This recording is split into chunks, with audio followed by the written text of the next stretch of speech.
Talk a little bit about how that's the silent killer of a good swing.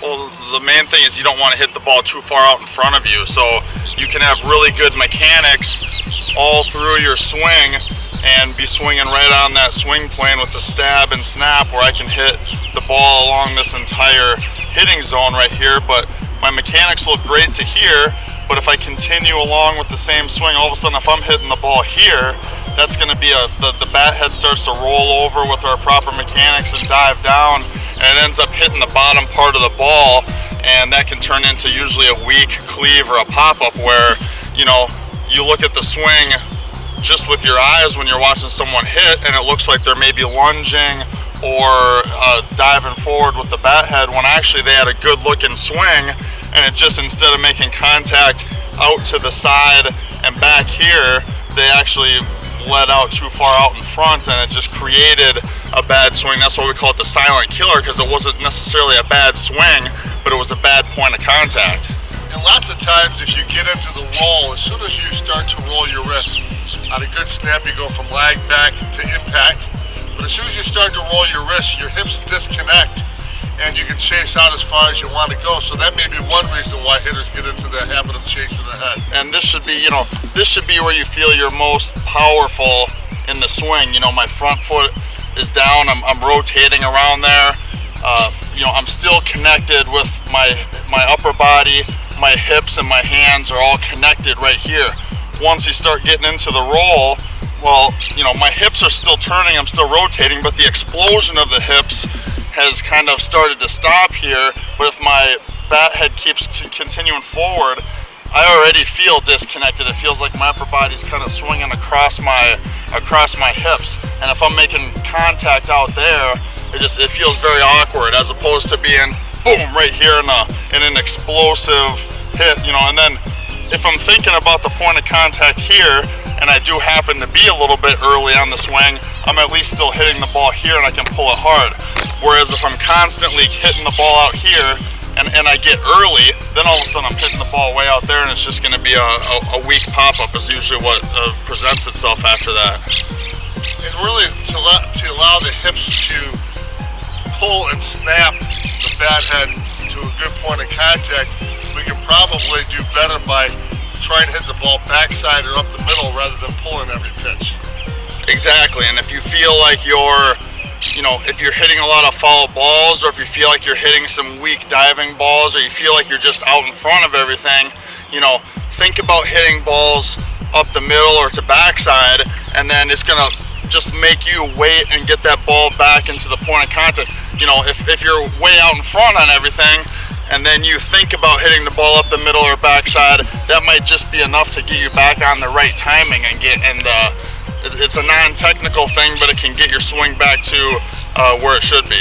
Talk a little bit more specifically how there's no wrist rollover or very little lead wrist turn going into the snap, but how the wrist roll over comes afterwards. Be a little more specific on that. Well, that's a very important thing, and a lot of times I see guys that have a pretty good swing and they get the stab and the snap to the point of contact. I shouldn't be rolled over right here. I should be relatively palm up, palm down, but then I'll see guys get here pretty well. But then what they'll do is they'll let their top hand off and they'll actually finish with their bat head up in the air like this all the time.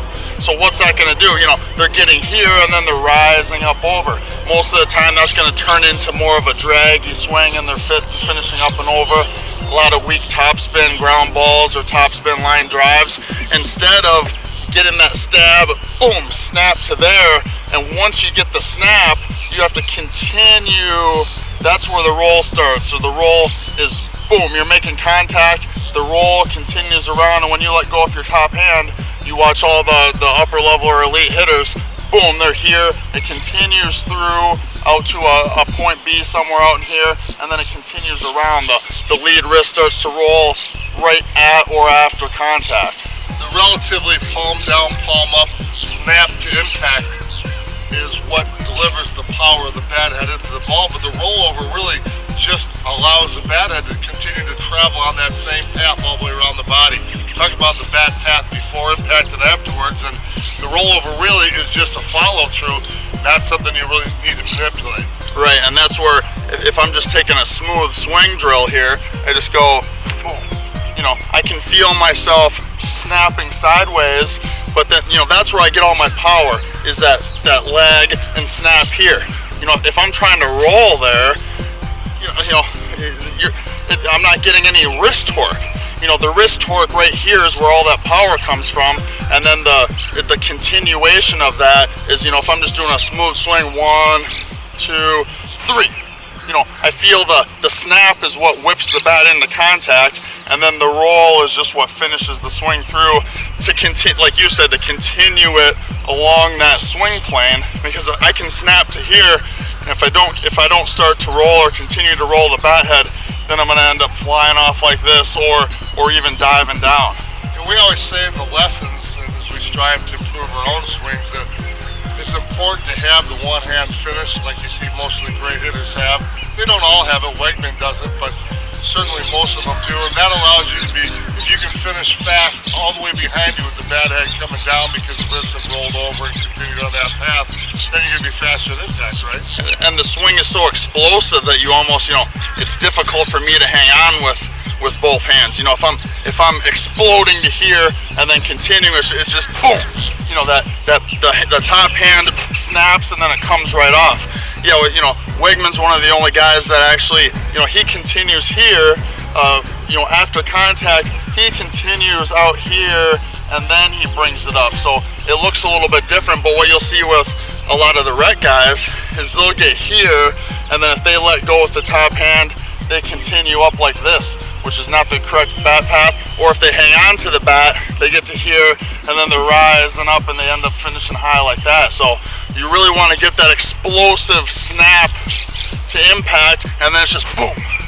The top hand comes off, and the lead wrist continues to roll around and keep that. You know, if there was a hula hoop around you, that bat head is traveling all the way around it throughout the swing plane. Go back to your snap position again. Actually use a palm down, use a full overlap grip, or a full grip rather. Use a conventional grip here to give us a little bit better view of what most guys do. Go to snap, okay, palm down, palm up. Now go to full extension. In a full extension, go to full extension, stop.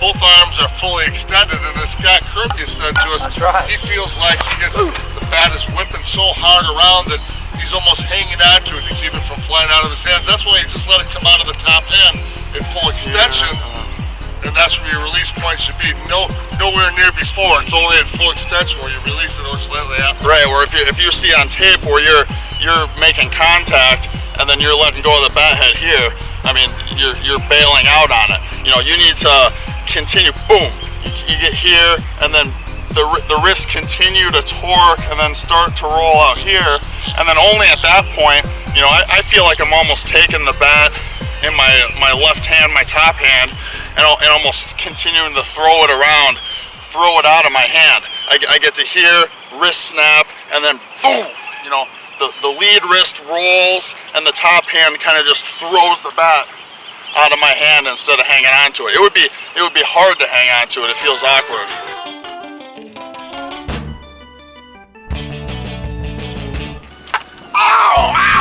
Oh my God! Don't let this happen to you! Don't ever let this happen to you! Oh my God! Good rip, Dave. So Dave, that's made a hell of a difference in your swing. Where do you buy the elbow jack? Well, Senior Softball Bat Reviews, DV down in San Antonio had sent me one. It had a nice cost, you know. I think it was $15 a piece, 2 for $35. I just bought 2 of them. It's an awesome device.